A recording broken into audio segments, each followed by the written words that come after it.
الساعه معاك كام دلوقتي؟ طب تدفع كام وانا اقول لك؟ دي مش نكته، دي حقيقه. مش كانوا بيقولوا عن المصريين بيبيعوا الهوا؟ اهو الانجليز سبقونا وكانوا بيبيعوا الوقت. سنه 1836 كان في مرصد ملكي فوق تل كبير في حديقه جرينتش في انجلترا. المرصد ده كانت شغلانته الوحيده هو تحديد الوقت وبدقه كمان. كان شغال في المرصد ده واحد اسمه جون هنري.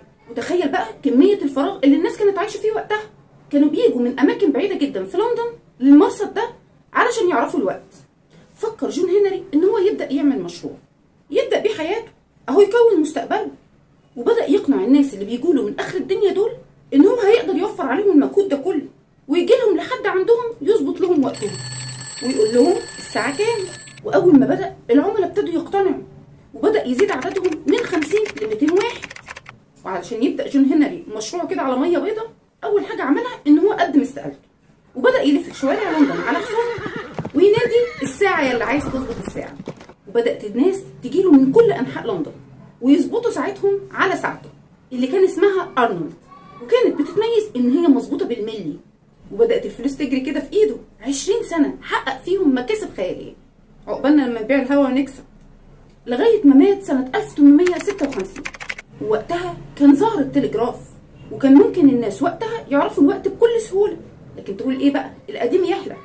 كان العملاء عندهم احساس ان اي حاجه في الدنيا دي ممكن تغلط الا ساعه ارنولد. فيعملوا ايه؟ راحوا لمراته وحاولوا يقنعوها ان هي تكمل مسيره جوزها. يا ست ماريا يهديكي يرضيكي، قالت لهم هو انا ناقصه صداع؟ بس بعد ما قعدت مع نفسها شويه كده فكرت ان السبوبه كده ممكن تقف والمشروع هيخسر. لا لا لا انا موافقه.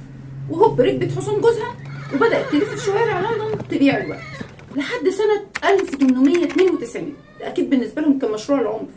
وهنا قالت لا خلاص بقى كفايه عليا كده، ده انا دماغي بقت قد كده وانا عماله انادي على الوقت. وخصوصا كمان ان بدات شركات كتيره تظهر منافسه ليها، لان وقتها التلجراف ما كانش دقيق خالص. فبدات ماريا تقنع بنتها روز ان هي تكمل مسيره والدها. قالت لها انت شايفه كده يا ماما ان الموضوع ده هيجيب همه؟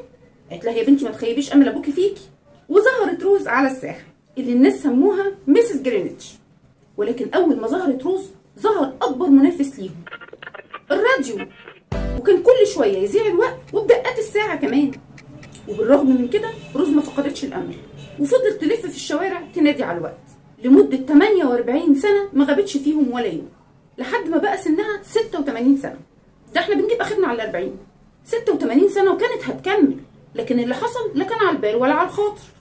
قامت الحرب العالميه الثانيه اللي خلت التجول في شوارع لندن امر مستحيل. وشويه شويه نسيت الناس روز، وهي بصراحه كانت كده كده هتتنسي بعد ما ظهرت الساعه الناطقه في لندن اللي كان اسمها تايم. ودي كانت عباره عن رقم تليفون ارضي بتتصل ب 846 يقولوا لك الساعه كام. دلوقتي بقى لازم تعرف قيمه الساعه اللي في ايدك دي. ودي كانت حكايتنا النهارده، يا رب تكون عجبتكم واستنوني في حكايات حلوه كتير من معرفش حاجات. باي باي.